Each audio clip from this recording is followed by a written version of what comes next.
Welcome to DC Unseen, live from the Media Hub on RiotRadio.ca. I'm your host, Katie Gerard, and this show is all about the unseen stories of DC College.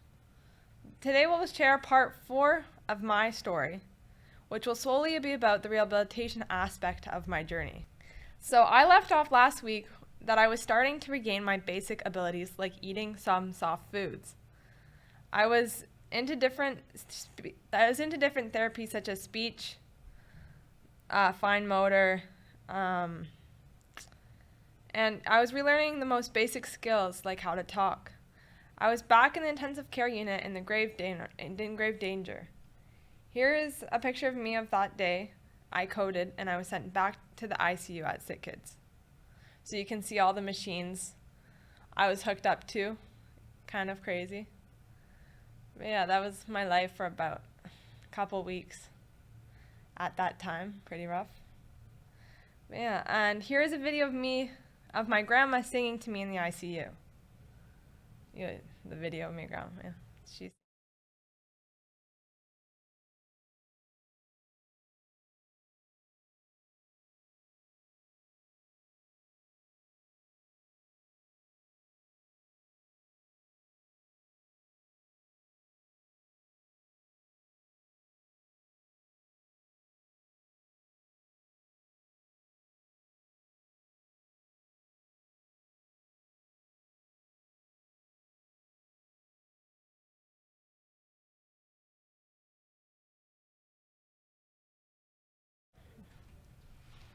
But yeah, in that video, my grandma was singing to me the song "Can't Help Falling in Love with You" by Elvis Presley. So meningitis really set me back. I spent a week in ICU, and I lost the ability to talk. When I got a bit better, I was able to wag my finger for yes, or for no, and put my thumb up for yes. But that was the max to my limit. I could not do anything but that. So for about 3 months prior to this, I just used that to communicate, and that was it. I was that sick. But yeah, I was at Sick Kids at the time, and that was the only thing I could do to communicate. So even with that, the meningitis was gone. The neurosurgery team was planning to get me to go to Bloorview Rehab. The Bloorview Rehab hospital is located on Bayview Street, I believe, in Toronto. But yeah, so because it was a pediatric hospital, there were luckily a lot more, quote unquote, as you could say, funner, better, more acquired to the patient's needs types of therapies, like art therapy that they had, and music therapy, which actually was very helpful at the time as well. And it's hard to believe, but one morning, 2.5 weeks after I had meningitis, the neurosurgeons were talking about me going to Bloorview. I had an MRI in the morning, and that afternoon, as my mom was sat by my bed, a doctor told her that another 2 dangerous aneurysms had formed, probably because of the infection.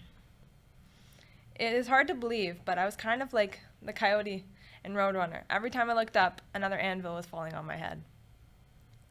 Or I was being hit by another Mack truck.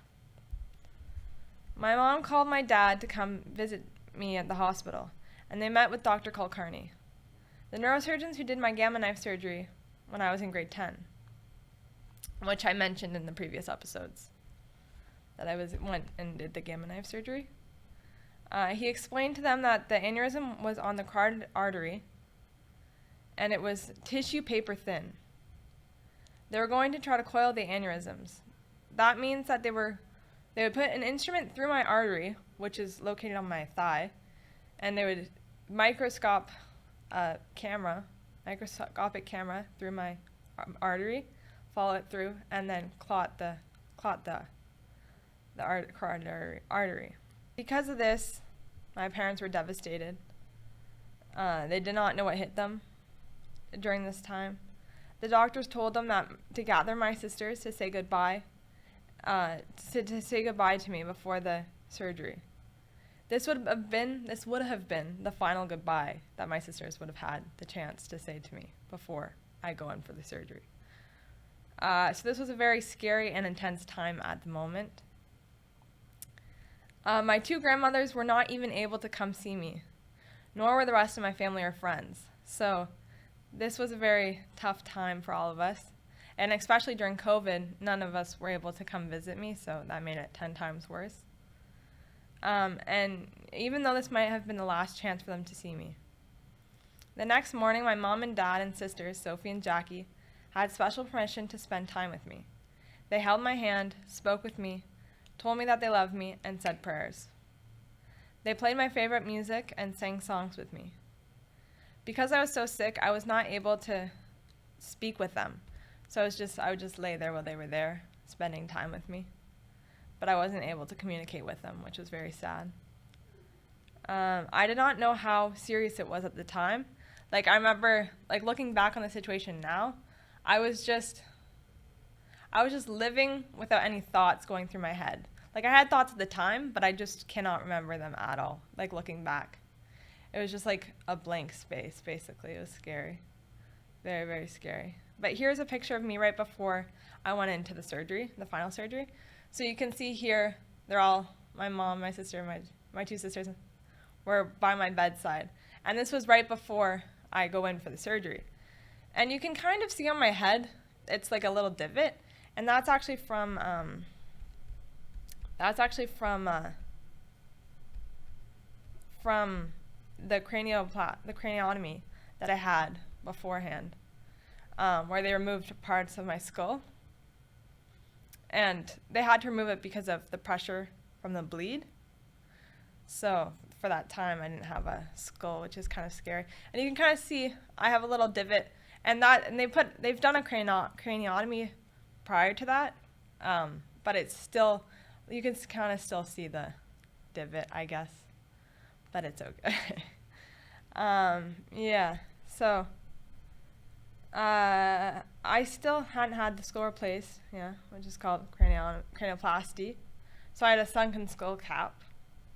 And my grandmothers, my aunt, and my cousin were sitting on the bench outside on Bayview, sitting and praying for me while I was in surgery.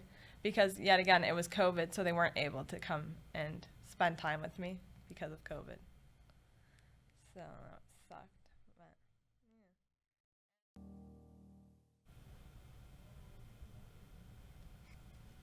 yeah. So that song, Fix You, was a very staple song in my life ever since I was younger.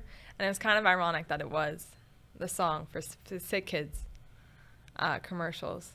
But yeah. So my parents walked me into the pre-op room and said their goodbyes. And they tucked my teddy bear, Teddy, under my arm and gave me a hug and kiss. And they told me that they loved me. So imagine that. Imagine your parents having to say goodbye to you. Like, just goodbye and hope, and then they would never see you again after. It's kind of scary. Like, ugh, it just creeps me out thinking of that now. But that was realistically the time that we had to face, which was very scary. So yeah, a number of hours went by, and the neurosurgeons came out to see my family after I was put in for surgery. And they said that I was luckily still alive. Obviously, I'm here today. But yeah, so that was like a huge relief on my parents' part and my family's part to hear the good news of me surviving the initial surgery to save my life the second time. And the doctors said that they were able to successfully coil the aneurysm. And phew, a miracle happened once again. So that was good. We were out of the clear on that one. But in the operating room, a blood clot formed during the surgery, nearly killing me. Dr. Muthusamy was able to take the blood clot out during the surgery. And this was unheard of, actually. It was very rare that this happened. So my life was saved while my life was being saved for the aneurysm. So kind of like weirdly put, but it was true. My life was being saved while my life was being saved. Yeah. And so needless to say, my family was elated. I had survived once again. I spent the next few days back in intensive care and started to regain my strength. This is Katie Gerard, live from the Media Hub at Riot Radio. So I had survived the unsurvivable aneurysm, but I almost died of a giant blood clot on the operating table. Because of the blood clot, I had to be put on blood thinners, which meant I was given an injection by the nurses, and they would rotate between my arm, my legs, and my stomach. But I felt, honestly, like a human pincushion from all the pokes and prods that was given to me. It was not the funnest of times, let me tell you that. But yeah, so this was a very unhealthy time for me. I had sunken bone flap syndrome, and as you could see in the video before that break, my heart would race, and I would have seizure-like activity, and this is called autonomic storming. It's a very scary time for my family, of course, and the hospital did their best to try to get me better, but I was so sick that I kept on falling backwards. And for the next month, I slowly started to recover, and by October, I had a shunt put in my brain on the right side because of the bleeding and the infection. I had developed hydrocephalus. And hydrocephalus is a condition in which the cerebral spinal fluid, or CSF, collects in the brain and it puts tremendous pressure on the brain. Shout out to all my biomed students at Durham College once again. But yeah, so a shunt helps drain the fluid that the ventricles would normally absorb, but the scarring stops the fluid from being able to be absorbed. So the shunt helps transfer the fluid that would have been absorbed prior to that. But if you can believe it, the part of my skull that was taken out was actually kept in a special freezer at Sick Kids, not just some freezer that some guy's lunch has been in. But yeah, so it was kept in there for about 3 months with my name on it, on a piece of Tupperware in a freezer next to some guy's lunch. Just kidding. But yeah, finally I was heading back to Bloorview Rehabilitation Hospital. That's one on Bay Street, Bayview in Toronto. And here's some of the neurosurgery team on that day I was leaving Sick Kids. So you can see there's a wide variety of people there. So a couple of them is Carrie, who's on the end there, and she was a neurosurgeon resident, actually from California.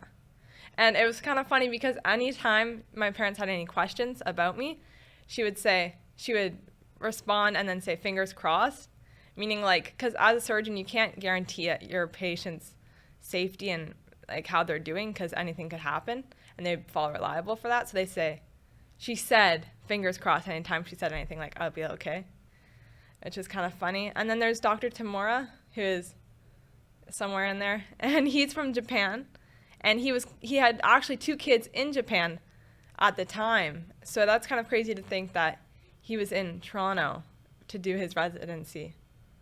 But he was really nice, and anytime, once again, my parents had any questions about my well-being and my safety within the hospital, he would always say, call me anytime. Like, even if I'm not on schedule, just call me and I'll be right there at the bedside answering questions.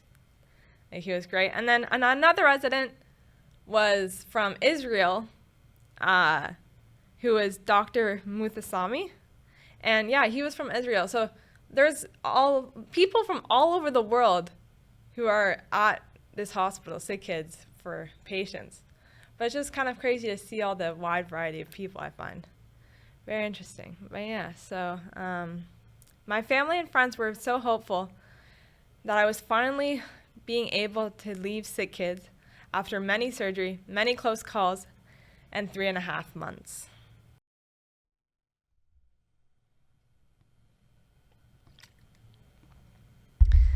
I would say that I was almost like a waving flag. I kept on coming back even after the toughest times. I left Sick Kids for the first time in 3 months on October 23rd, 2020. The nurses lined the hallway to cheer me on as I left on a gurney for Bloorview. I actually left in a gurney and was transported to Bloorview via ambulance, which was pretty cool. Yeah, so I was transported via ambulance to Bloorview, and my parents and I were filled with hope and excitement at this time. At Bloorview, I met my new therapist, doctors, and nurses. And although I was treated so well at Sick Kids by everyone, Bloorview gave me the vibe of a kind of like a college dorm in the sense that you had your own room, plus even nicer than a college dorm actually, because college dorms are not that nice, to be honest. So this was probably to the next tier of a college dorm.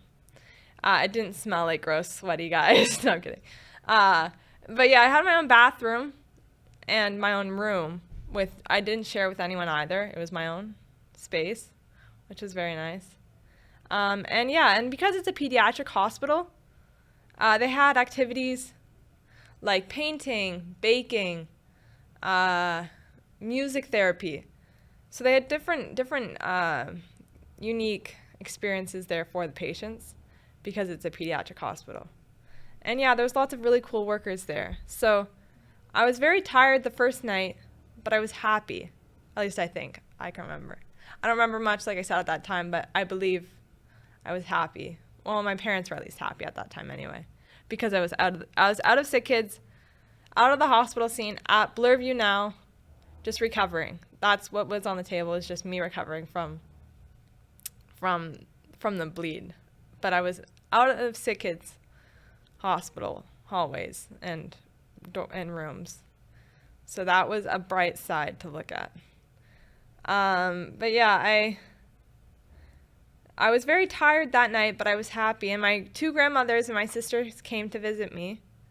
The second day, I was even more tired, and I had developed a fever.